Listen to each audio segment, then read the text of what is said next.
There's one thing I wanted to quickly talk about, and it's just insane. I tweeted this out last night. So the Leafs are on pace for a franchise record 120 points. They're riding a 15-game point streak as a team. Marner's riding the third longest point streak of this century. Samsonov and Murray are both top 4 in the league in save percentage. The Leafs are second in the league in goals against per game, but yet they still sit second in the Atlantic Division. They are on pace for one of the greatest regular seasons in NHL history, but yet they are still second in the Atlantic Division because the Boston Bruins are on pace for the greatest regular season in NHL history. Like, are they going to slow down at some point, this Boston Bruins team? Like, I don't know, man. This is insane. This would only happen to the Toronto Maple Leafs. Yeah, what I've kept telling myself, and maybe what I've been trying to convince myself about Boston, is the record at home.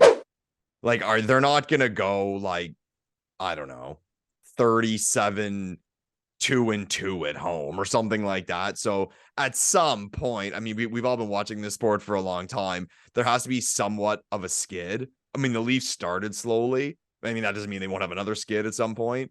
But I just think, like, based on what we've seen all watching hockey for years and years and years, this team's going to have a stretch where maybe they have some bad luck. And that's not me saying I think 100% the Leafs are going to pass them or whatever. I just think, remove the Leafs. I just think this team is not going to have the greatest season in the history of the league. Yeah, right now they are 15-0-1 at home. Crazy. Like, that's just absurd. And on pace for 138 points this season. Yeah, bananas. That's bananas. Would you want that? Would you want that for the Leafs? Yeah, I would. Really? Just to add to it, hey? Just to add to the greatest regular season in league history. Why not? Yeah, I guess. But then all the pressure, like, imagine the Bruins actually do have the best regular season in NHL history, and then the pressure that's going to be on them. Yeah. Well, there's that stat, right? And they bring it up every year. Like, teams that win the President's Trophy typically don't win the cup. And, like, I've never really thought too much of that. Like, people are like, oh, it means nothing. No, it means you're a really good team. It just, you also need luck in the playoffs, whatever. I mean, you can win 3 rounds or whatever. But yeah, I mean, the ideal situation for me would be the Leafs top record in the East, home ice advantage throughout the first 3 rounds, and then give the President's Trophy to, like, Colorado on the other side or something, just so the Leafs don't get that attention, but still have the home ice advantage, at least until they get to the Stanley Cup Finals. Yeah, I would love for this team to get home ice advantage throughout, at least, like you said, the Eastern Conference playoffs. But yeah, as of right now, they're going to need this Bruins team to slow down because this is absolutely ridiculous. The Leafs are having their greatest season ever, and Boston is also having its greatest season ever, which also happens to be the greatest regular season in league history. Again, we're only 30 games in here. I'm not getting too far ahead of myself when, you know, I'm bringing up all these facts, but we'll see how this plays out over the next 50 games. You know what's funny? You know what's funny about the Bruins? I'll tell you. So I have a few friends who are very, very big Bruins fans, like lifelong hardcore Bruins fans. One guy even like goes to multiple games a year. He's always there for the playoffs. And not that they were negative about this team going into the season, but at the start of this year, and even going back to, say, last year, they were kind of like, yeah, we're good, but whatever. Like, we still have guys and we'll still make the playoffs, but kind of like the show's over. And it's funny because they felt like that, but I refused to believe it. And we talked, I think it was our preview show, we did the over-unders, and the Bruins came up, and I said, show me. Like, a lot of teams, they do poorly. Oh, they have prospects, they're developing. Oh, are they going to do well this year? Well, you got to show me. The Bruins, it's the opposite. I'm not going to believe they're bad or they're on their way down until I see it. They're just too good of an organization. They have too much of an identity. That building is a fucking war zone. Too good, man. Like, what an organization that is. And what's funny, about the Bruins, getting in like perspective on the team. I'm not going to say like they weren't supposed to win that cup in 2011, but they were an underdog. They were a heavy underdog against that Vancouver team. Yeah, that Canucks team was loaded. Yeah, and Vancouver won. They were up 2-0 in the series, and they were up 3-2 in the series, and then they had home ice for game 7. So there's puck luck in hockey. The puck bounces your way or it doesn't. Boston very well could have not won that Stanley Cup. It's kind of funny, like, how much differently would we view the Bruins if that team had never gotten it done? And that would have been what, three final losses had they not won that one. So it's interesting how like one little thing can change your entire perspective, because we would look at Bergeron, Marchand, all those guys very, very differently if they didn't have a ring.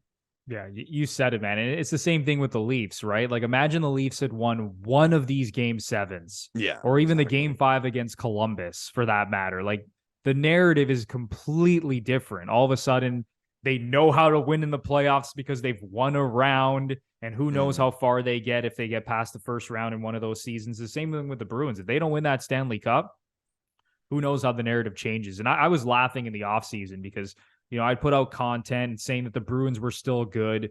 And people, Senators fans were telling me, you're an idiot. How could you say the Bruins are better than the Senators or better than the Panthers? I'm like, are any of you guys paying attention? Have they lost anyone on this team? They get Krejci back. Bergeron comes back. The only thing they were dealing with was the injury to Brad Marchand and the injury to Charlie McAvoy. And those guys both returned ahead of schedule. And now this team looks like an absolute wagon. So congratulations for the people who actually, the smart people who thought that the Bruins were still a good hockey team and were probably going to make the playoffs, and not the people who thought they were going to miss the playoffs by 15 points. You know what I love about it? And it's weird for me to love something about how good the Bruins are doing. It reaffirms that youth is overrated in this league.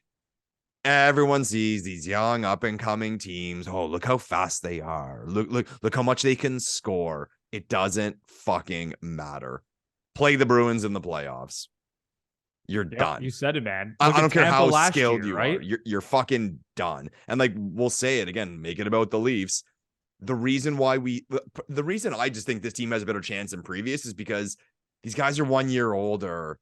They're battle tested. Facing a game 7. And let's say it, the game 7 against Tampa was a great game. It could have went either way. They did show up. They've been there before. You always hear in soccer, they say, oh, this player has experience. At the end of the day, it comes down to, he's been in a stadium of 80,000 away fans for a big game. So this won't intimidate him like a player. It's his first time. So I think it's such an underrated thing in hockey and in sports in general. And I love what the Bruins are doing in the way that's slapping everybody in the face when it comes to how important it is to be young and fast and young and skilled. I love it. Yeah, you nailed it, man. Even going back to last year, we'll move on in a second, but look at Tampa, right? Everyone's like, oh, they've slowed down. There's no way they're going to make 3 cup finals in a row. This team's older now. No. And then they're right back in the Stanley Cup final. You know what's won the cup again. You know what take I hate, maybe the take I hate the most in all of hockey? When people look at a team and their success, going into the playoffs this year, people are going to be saying about Tampa, they're going to be saying, well, they went to the playoffs, or they went to the final the last 3 seasons. They've played a lot of hockey. It's no. Teams have won back to back. Teams have made deep runs over and over again. And the point I always make is people always say that about the team that wins, or even the team that say lost in the final. It's oh, they lost in the final last year, so going into the playoffs this year, they played a lot of hockey. It's going to catch up. So do you ever say that about a team that made the conference final?